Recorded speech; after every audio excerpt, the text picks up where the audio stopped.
Hi, I'm Dr. Boyce Watkins, and welcome to This Week in Black and White. I'm here with my good friend, the Princeton Mom, Miss Susan Patton. How you doing today, Susan? Fantastic voice. How are you? I'm doing really well, and I should also always mention the title of your great book.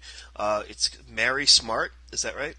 Marry Smart, just released in paperback as Marry by Choice, Not by Chance. Mm. Very important. Very important. I and people. It's funny. People who've seen us talk before.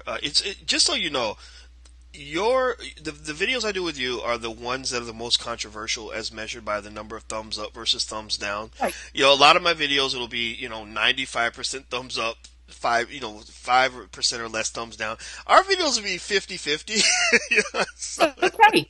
That's but okay. but We don't have to agree. We do not have to agree. And I think that the forums in which we learn the most and are most stimulated into thought are when we hear opinions that are different from our own.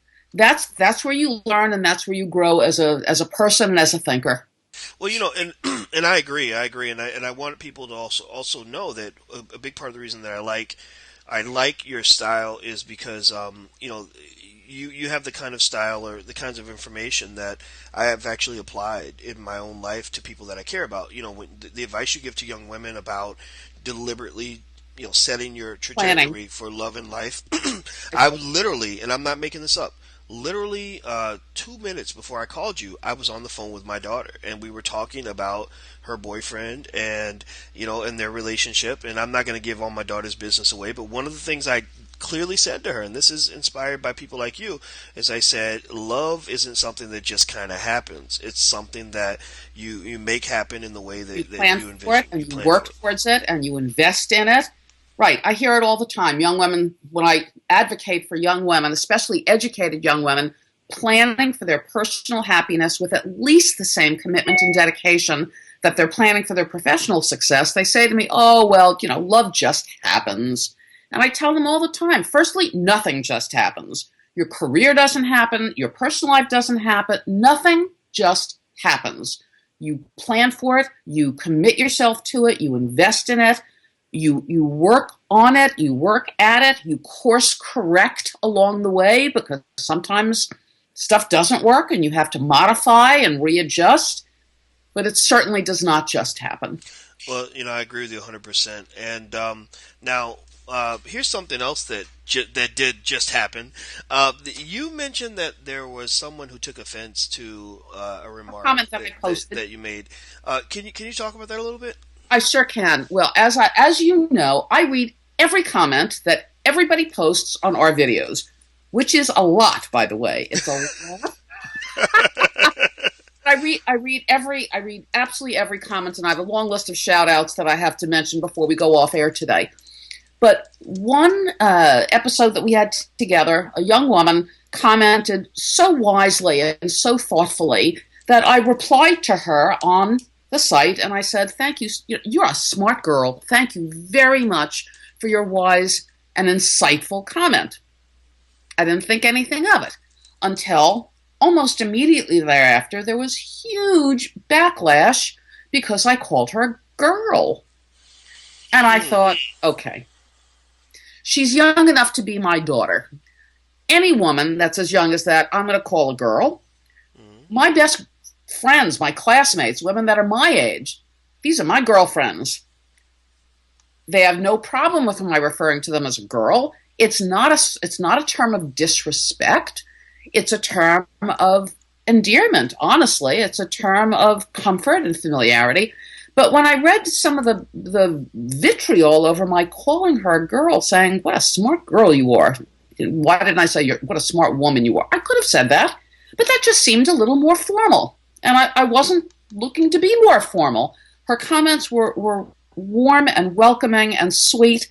I thought my reply was just right. So it got me thinking about the idea of microaggressions, about what are we really getting angry about.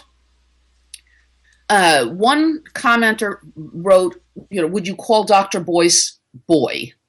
And I said, of course not, because you're not that much younger than I am, even though you regularly refer to me as comparable to your mother, and that makes me crazy. But no, you are not young enough. I would never do that. But I think Just so you know, I do have a young mother. My mother's 62.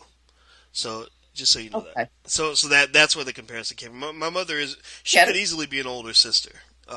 She was I think she was 17 when she gave birth to me. But please continue.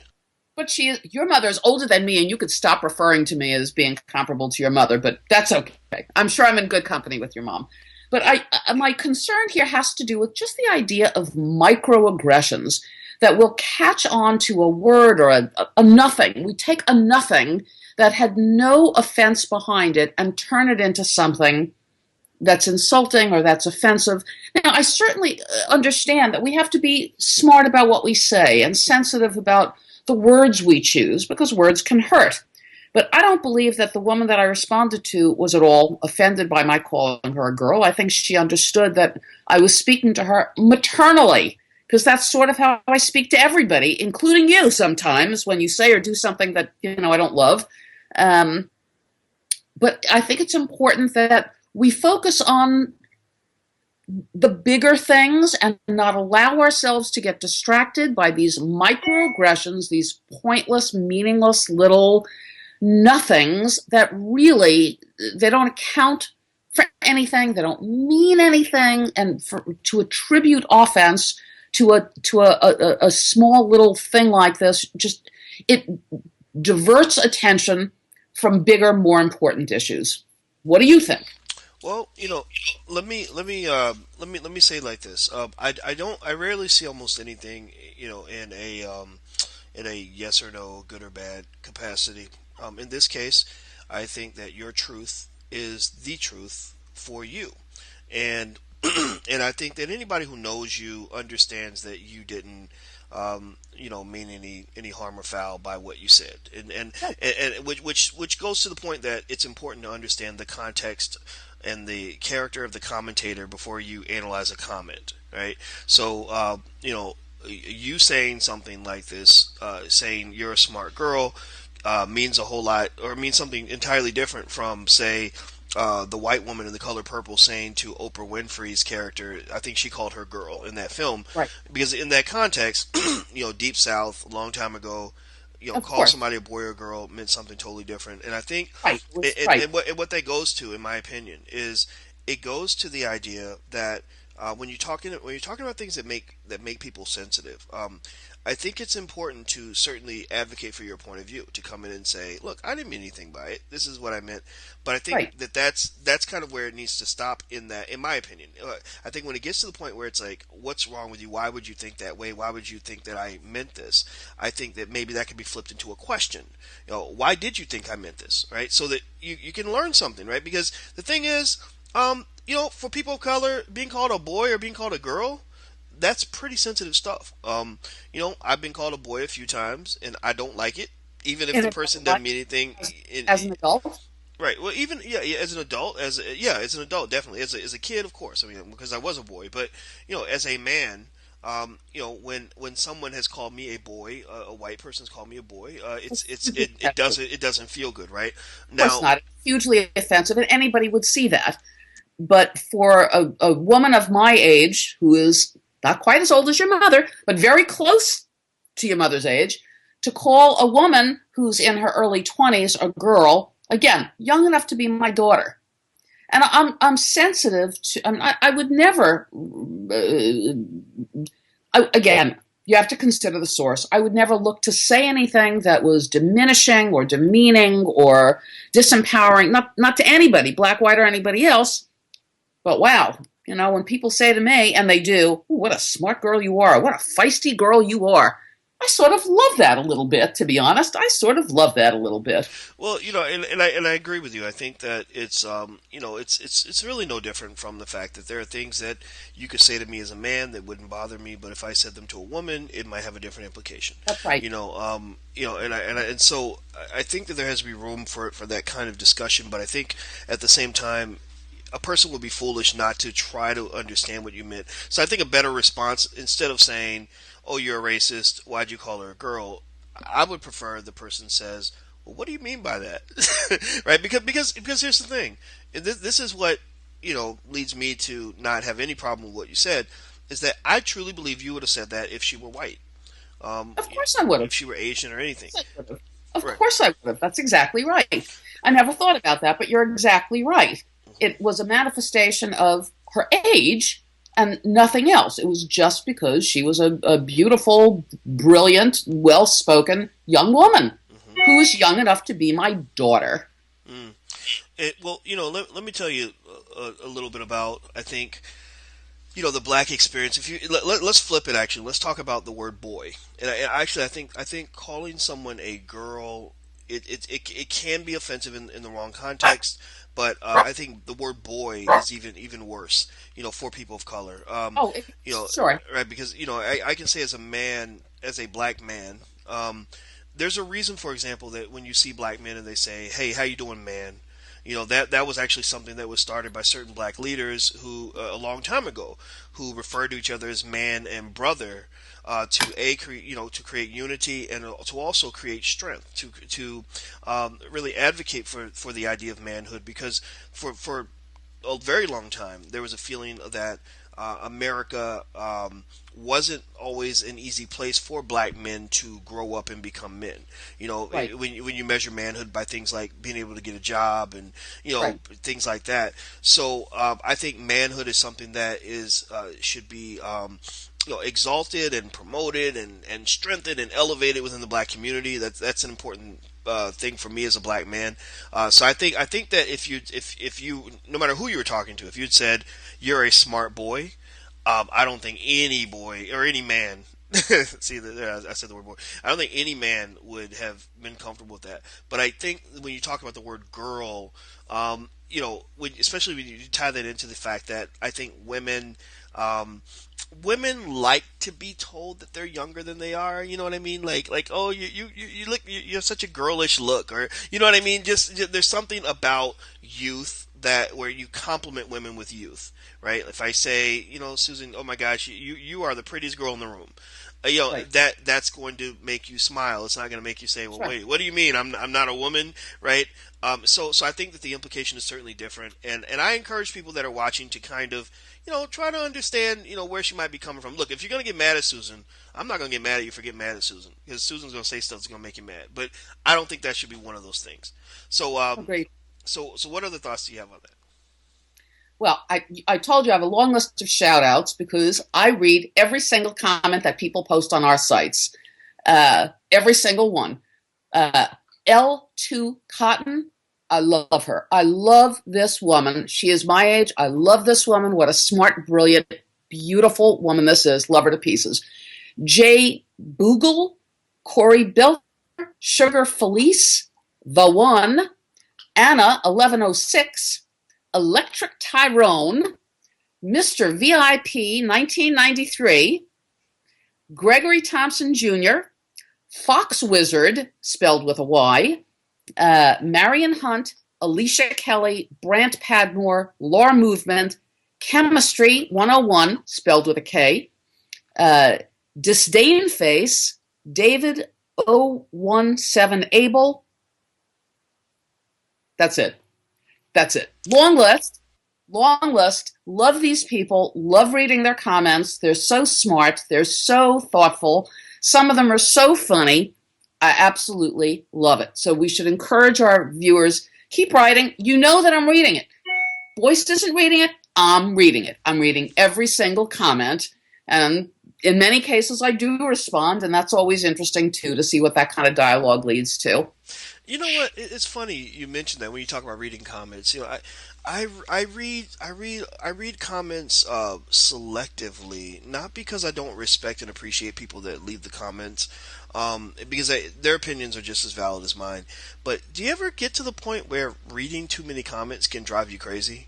Where you can get Well, so angry that it eats up your whole day, and you're just responding to it people. does. It does. It does. And for some reason, and I swear to you, I don't understand why, Dr. Boyce, people write some very negative things about me, and I don't understand why.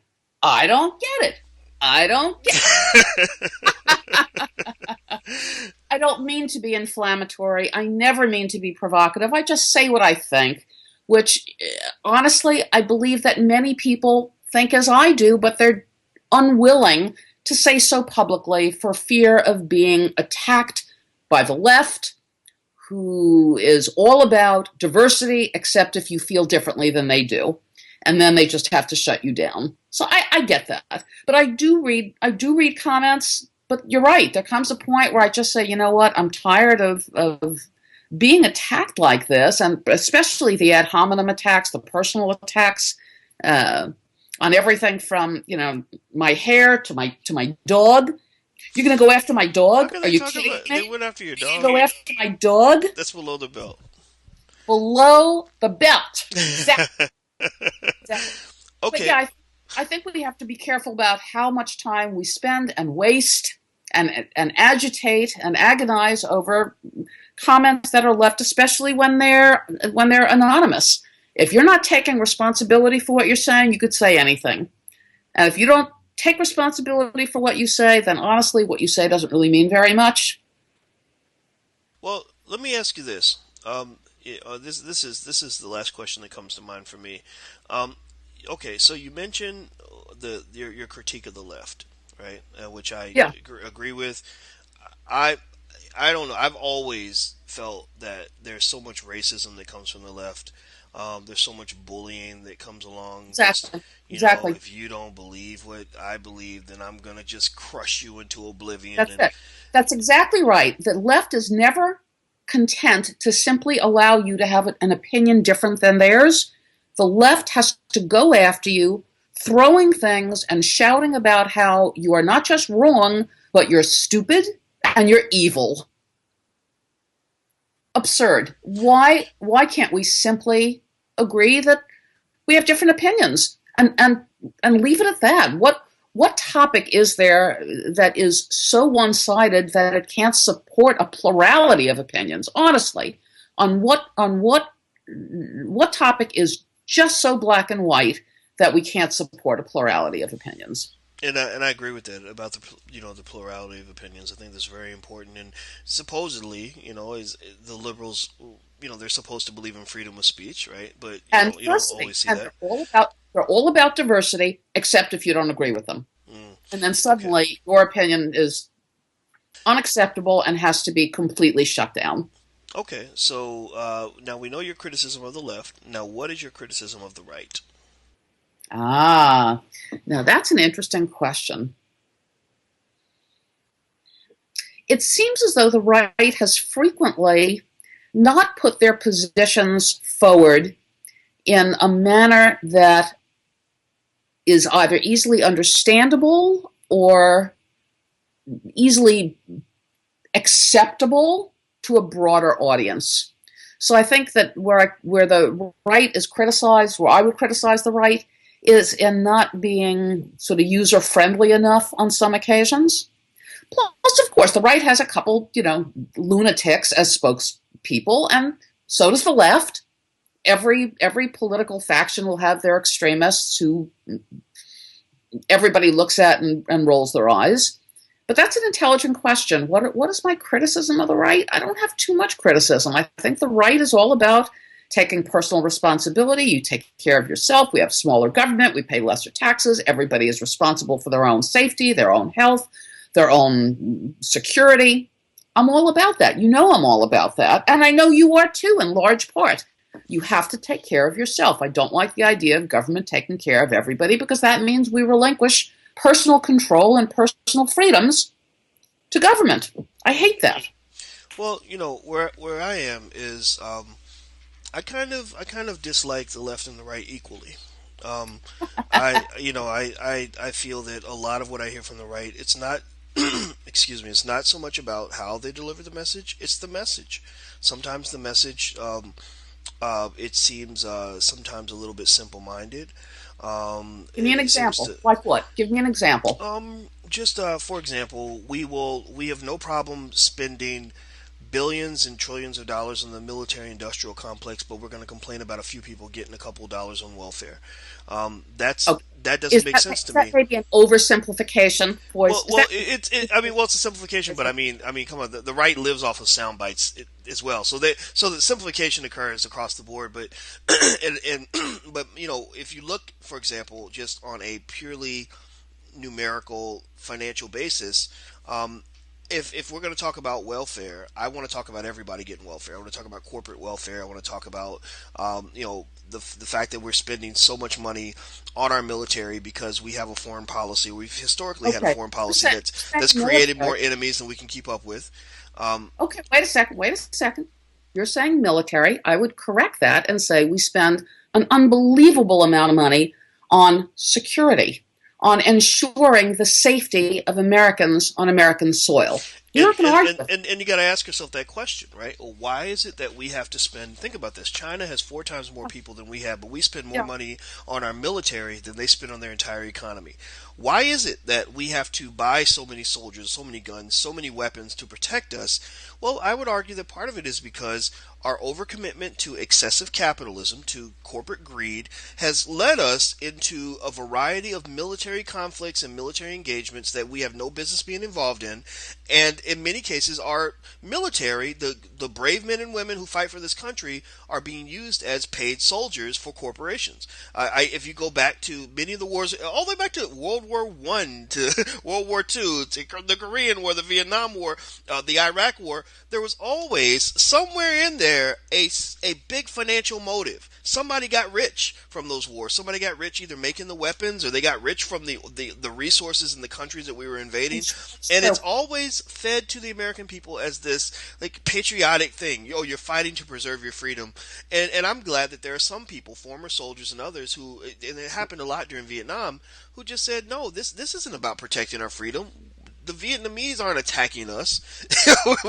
we're, no, we're over there to get we're rubber not and all these attacking other us. things that were there. Of course, the Vietnamese were not attacking us, but this goes to protecting and preserving the security of the world moving forward against enemies who would overtake bit by bit other places around the world and ultimately be But a threat to us. I would just say, why do we have to have 18-year-olds go die for that, right?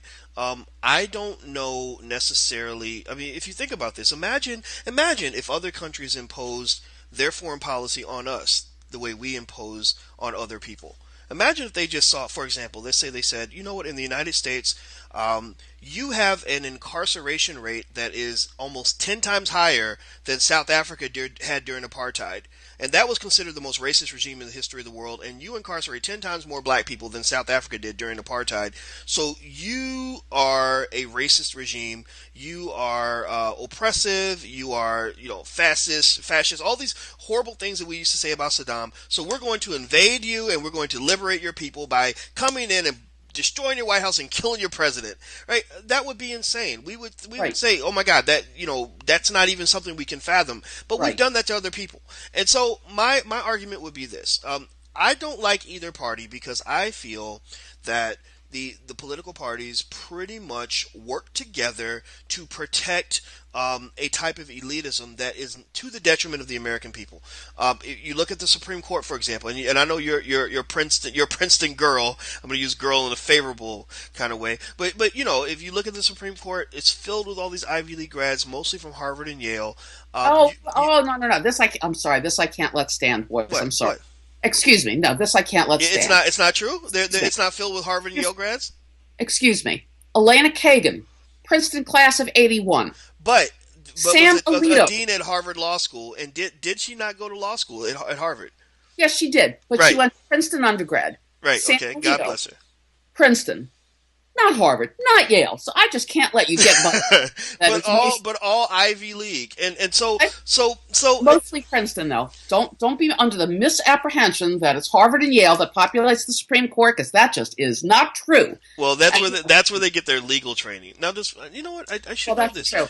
No, that's true. Princeton doesn't have a law school, right? It's not Yeah, Harvard. I didn't think so. Okay, yeah. So I'm sure Or if they did, business school or med school, right? yeah, and I'm sure if they had one, they'd be all over the Supreme Court too. But my point here is not it's not to speak negatively about the Ivy League or about Princeton, but it does speak to the idea that there are certain individuals that have a keen interest in concentrating power amongst the elite. If you look at the disparity of wealth in the United States, the richest 1%, they have more wealth than they've ever had, even That's during right. the robber baron era Right. with Rockefeller and Carnegie and all that. So my belief is that when I look to the left, I see stuff that just annoys me and makes me sick, and we talk about that, and I agree with you on that.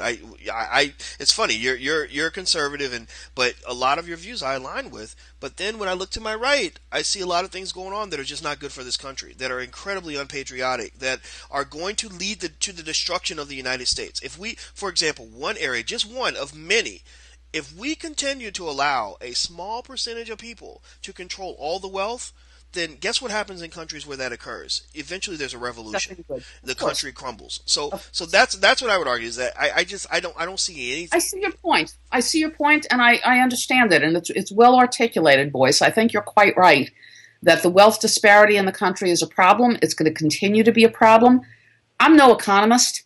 I have no idea how we address it. I have no idea how we make it better. I don't think either party has the right answer. I don't know that the right answer is tangible. There are small steps towards making things better, but I don't know that either party.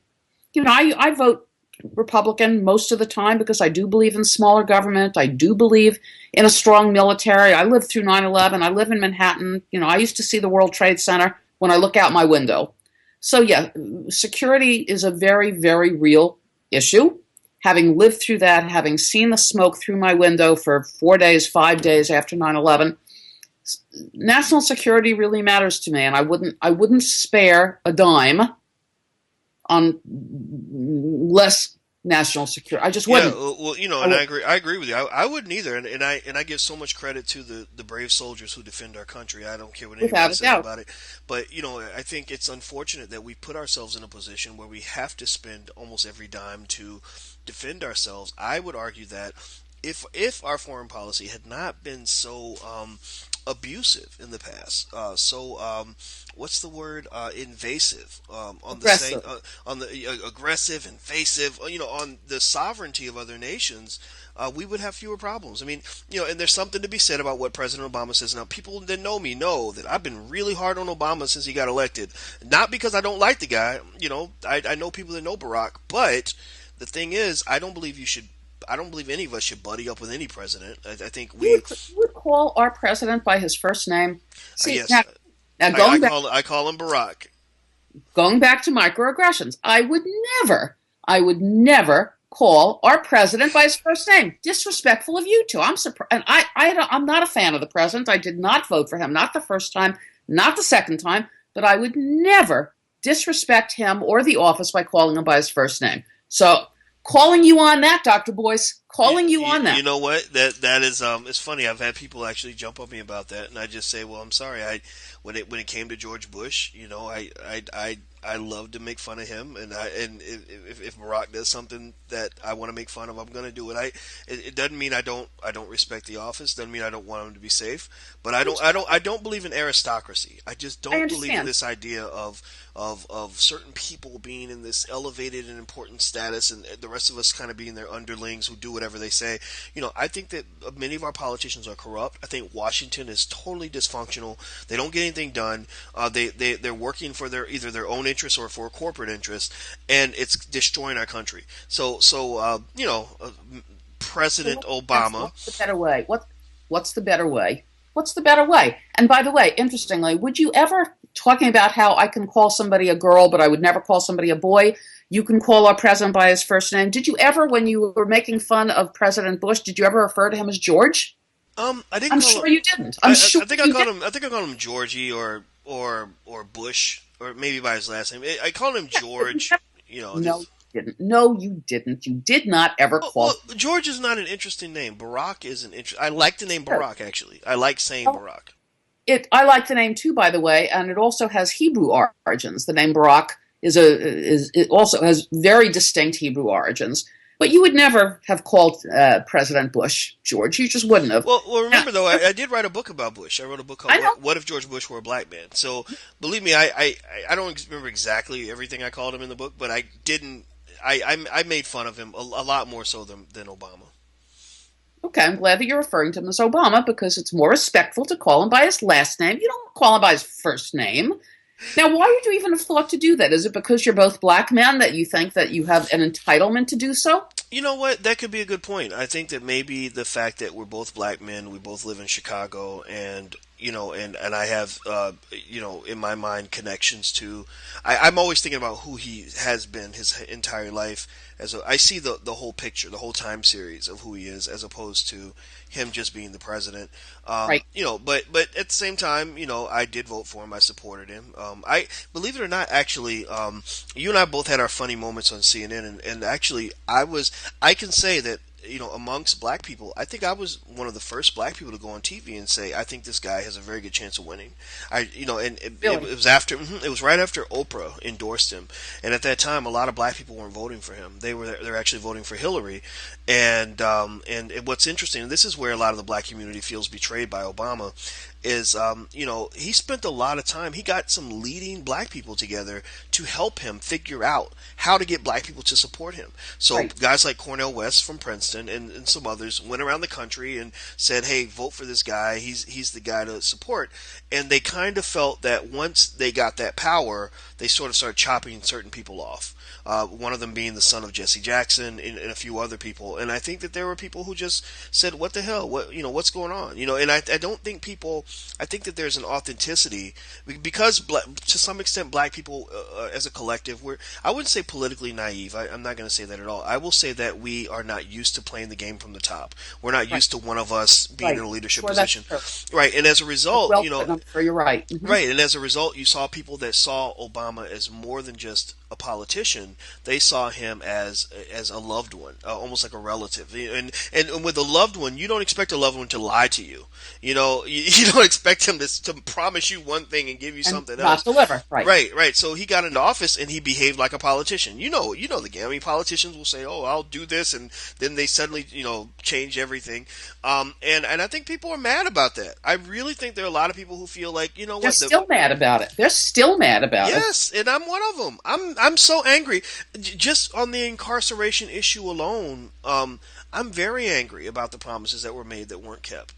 So at the end of the day, I do respect the presidency. I respect Barack Obama.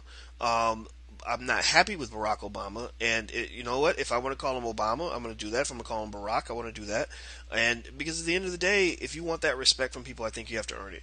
I, And I don't think I I agree. think in certain circles, when it comes to the black community, he has not earned that respect. I think for the nation, he deserves more respect than he gets because, if you look at the record, he has done some things that were pretty impressive for people that support him. I know you're conservative, so you guys hate him no matter what, that's fine. But Hate. Don't say hate. That's the wrong sorry, word. sorry, you're not happy with him, just in general, You're right? not happy with him either. If there was an option for him to run for a third term, would you vote for him? Would I vote for him? If there's an option of him running for a third term, would you vote for him? You know what? I would probably vote for a third party candidate.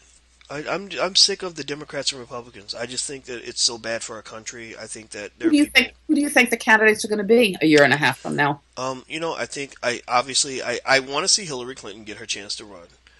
Just because I feel like she's just wanted this so bad, and Not a good enough. I think she's qualified. I think it's so bad is not a good enough reason. Well, No, no, we're not wanting it, but I think she could do the job. I think that Hillary could do the job as well as any of the men before her, and I think we're ready for a female president.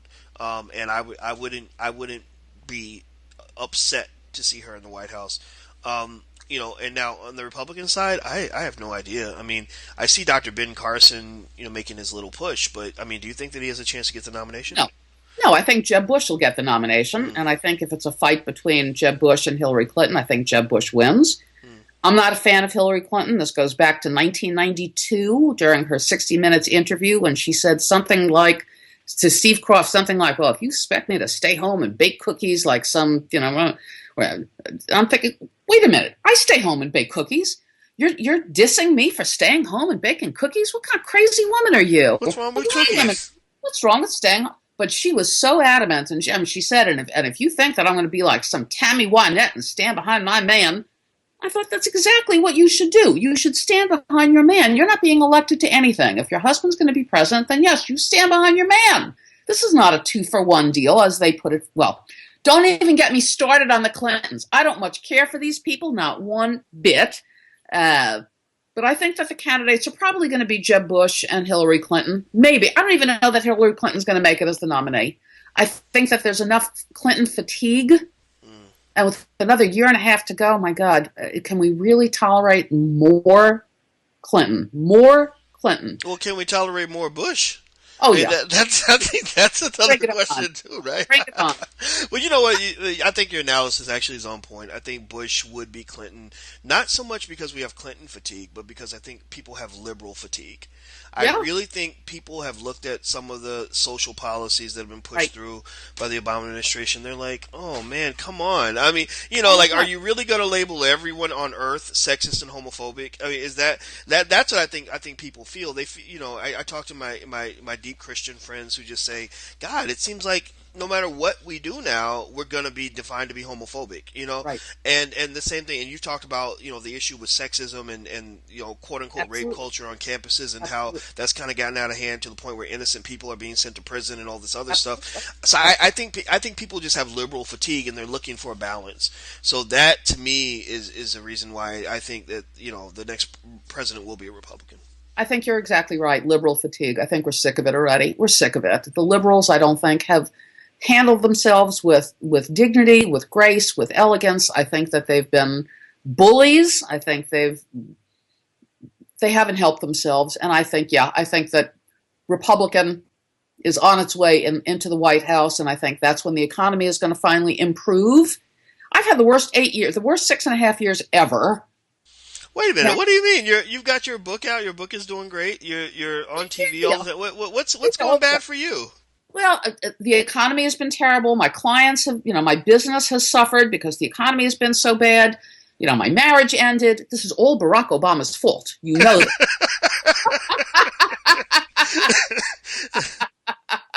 I've put on weight. It's all Barack Obama. No, it's not Barack Obama's fault. It's been a difficult period. A very difficult. I think the downturn in the economy going back to the fall of 2008 has been so devastating for so many people in so many ways. I'm an HR babe. I work with people looking for work, senior executives with many media companies. And I know people who lost their jobs back in 2008, 2009. They still haven't found work. And they've almost aged out of the industry at this point, particularly industries that are image conscious and youth oriented. These people are never going to get work. They're never going to work again. And I talk to them all the time. I know these people well. I sort of grew up in the industry with them. And I know how devastating the downturn in the economy and the prolonged downturn in the economy has been for so many of them. So yeah, I'm ready for a different way of thinking in the White House. I understand that there are social issues that we're not going to agree on. I don't know what the answer is. There's certainly no easy answer, but I take your point, Boyce. I understand what you're saying, that there is something systematic that seems to keep the country at odds with itself, that seems to perpetuate a disharmony and an upset that is destructive for everybody. And how I wish it were better. How I wish we could find a better way of affording more and better opportunities to everybody. A rising tide lifts all boats. I'd like to see it. I'd like to see Right, it. and it doesn't. I have a great idea, and this will be my last idea before we go. I think you and I should run for president. Well, Do you want to be president, or do you want to be the vice president? Oh no, I want to be president. I want to Okay, be. Well, wait a minute. Do you want to be president, or do you want? I think I'd rather be the vice president doesn't have to do anything, so I think I'll be the vice president.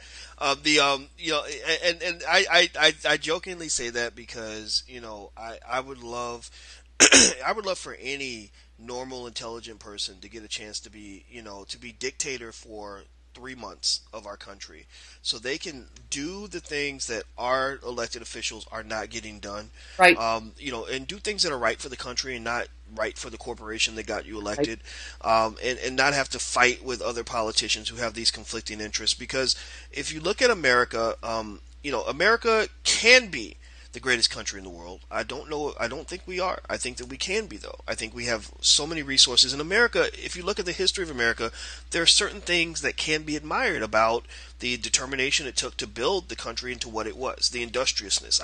But I Without think doubt. we've lost some of Without that. doubt. We've lost some of that. I mean, if you look educationally, we are so far behind the rest of the world. Our kids are and grandkids are going to get their butts kicked by these guys. I mean, do you know how many engineers and tech people are constantly looking for jobs to work for our company that are in India and China and other places? Right. It's ridiculous. I do know. I'm an HR babe, boys. I Oh, know. there you go. You know what I'm talking about. I know exactly what you're So talking about. technologically, educationally, we're getting killed. I think in terms of what where we're putting our money, we're getting our butts kicked. I think our healthcare system is still a mess, even after Obamacare. I don't think Obamacare made it much better, and it's not entirely Obama's fault. But I think it's the fault of Washington. Like, I just don't think they're able to do it the way they know it needs to be done. And so I would just love for some reasonable person to be dictator for 3 months where they can just make unilateral decisions when it comes to education, healthcare, and the economy.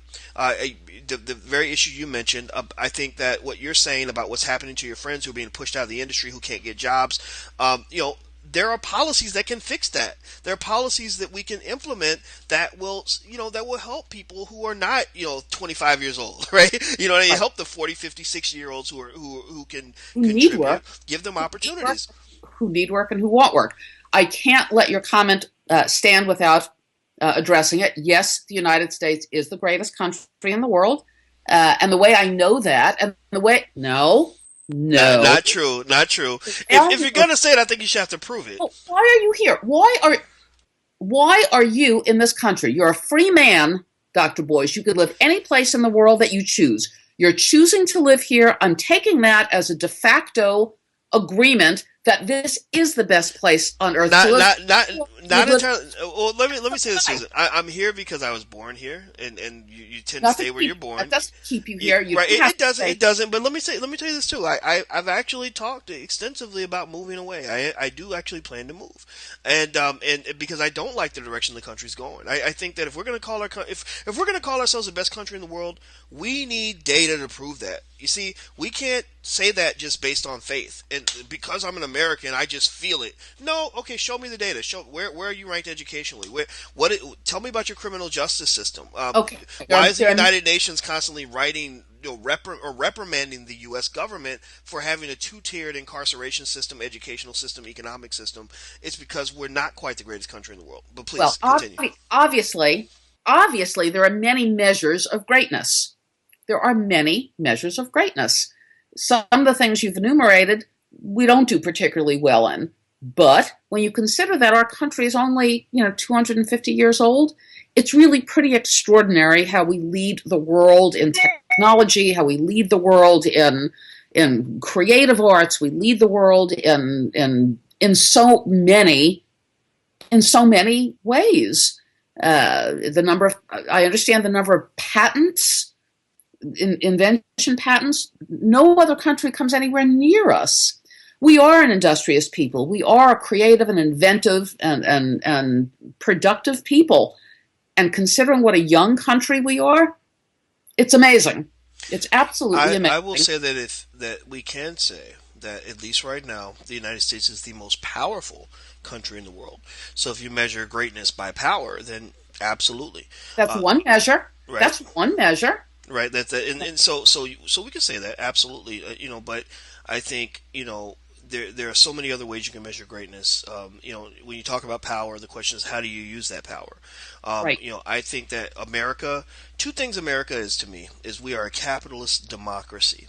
And unlike a lot of my super liberal friends, a lot of people try to put me in a box. I refuse to let them do that. Unlike a lot of my super liberal friends, I don't think capitalism is a bad thing all the time. I think capitalism is a powerful thing. It's like fire or drug. A fire can be good; it can cook your food and keep you warm, or it can burn you alive. Right?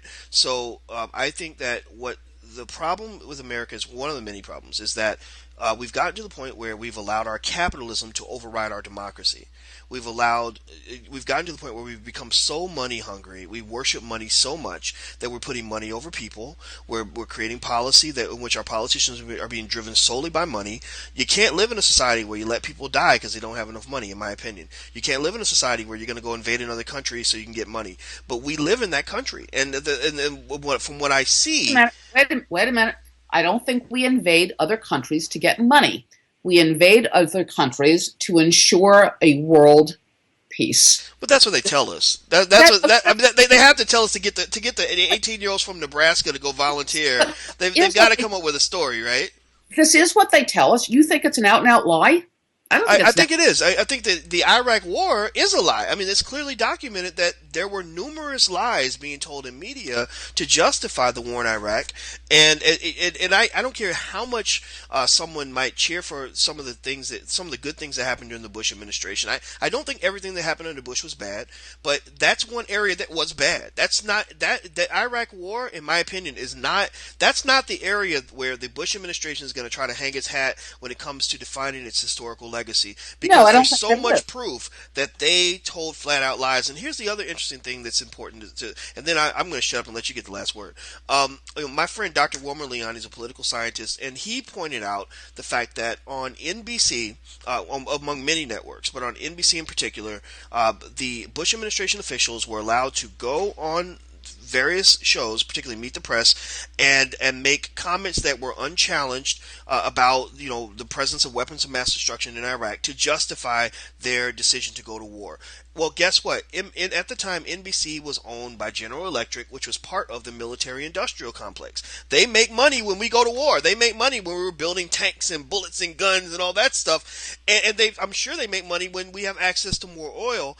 And so, his argument is that to some extent, the military-industrial complex and these capitalist entities are even to the point where not only do they control a big segment of our government, they also have an influence on our media, which allows government officials to get away with what happened during the Iraq War. So now all these thousands of soldiers have died because we turned our military, these righteous men and women who believe in protecting the country, into a paid army.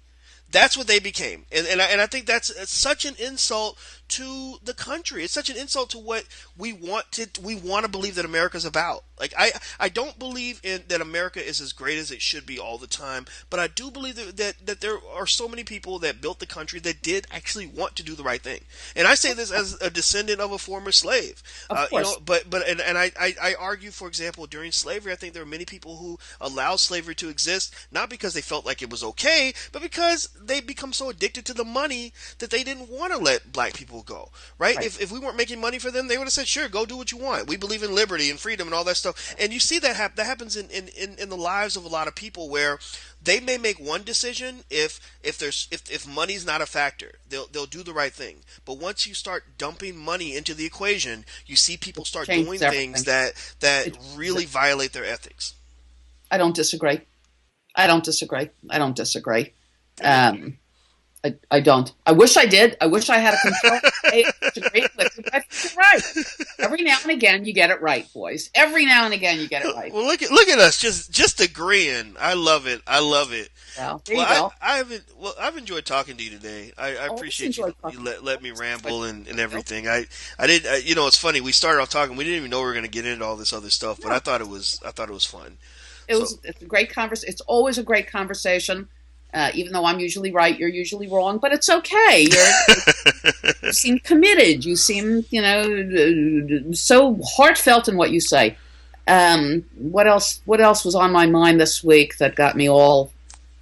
The Westminster Dog Show. For all of you dog lovers out there, I was very happy to see the Westminster Dog Show, and that Best in Show was given to a beagle. How cool is that? I love that. Wow. I love that.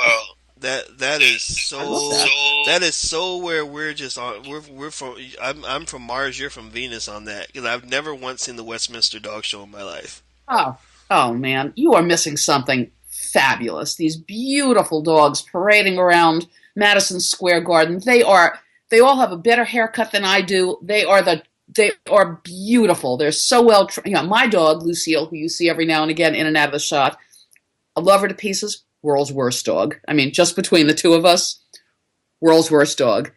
understands nothing, does as she chooses, the most independent. I love her to pieces. But the Westminster Dog Show, it was terrific. It was terrific. Better than any football game, better than any sporting event. How I love the Westminster Dog Show. Well, since you often tell me the stuff that white people talk about when black people aren't around, I'll tell you one of the things that black people talk about when white people aren't around. Go ahead. We love to we always laugh about the fact that white people love dogs so much that they love dogs like they're people, and that's just something. I don't get me wrong. I'm not gonna say there are black people out here who love dogs. There are quite a few, but Not like my but a people. lot of my friends we don't get it. We're like, what is it with white people and their dogs? Why do they love their dogs? But you know what? I accept it. And You're quite right. I never thought about it, but I watched the whole Westminster Dog Show, and there's not a single black person in Madison Square Garden. There's not a single black trainer. There's not a single black owner. There's not a single black person. And this is Madison Square Garden. You have, what, 85 billion people there. There's not one black person. You're absolutely right. I never thought about that. I never noticed that, but now that you say that, look at that. well, Look you at that. know what? Just for you, one day I'm going to watch the Westminster Dog. In fact, I'm going to look it up on YouTube and You watch should it take a look. so The I can winner was appreciate it. adorable. A beagle named Miss P, an adorable, beautiful, beautiful hound, a beautiful dog. Right. Well, let's go check out Miss P, and I'm going to Yeah. look that up on YouTube What a now. pleasure talking to you, boys. What a pleasure. I always look forward to it. Oh, the pleasure's always mine. And for those of you who sat with us for the whole 51 minutes and 7 seconds, I want to say thank you for checking us out. I want you to also go and support Susan's book. The book is called Mary Smart, and she does a lot of good stuff. Look her up on YouTube, and you can see some of the fights she's gotten into with hosts at CNN and other networks, and I think I like talking to her because she's not afraid of a good fight, and as you know, I'm not either. So is what makes it a great conversation. So thank you very much, Susan. I really appreciate your time. As I And appreciate your time. all right, everybody. I'm Dr. Boyce Watkins from Your Black World. Until we meet again, please stay strong, be blessed, and be educated. We are gone. Peace.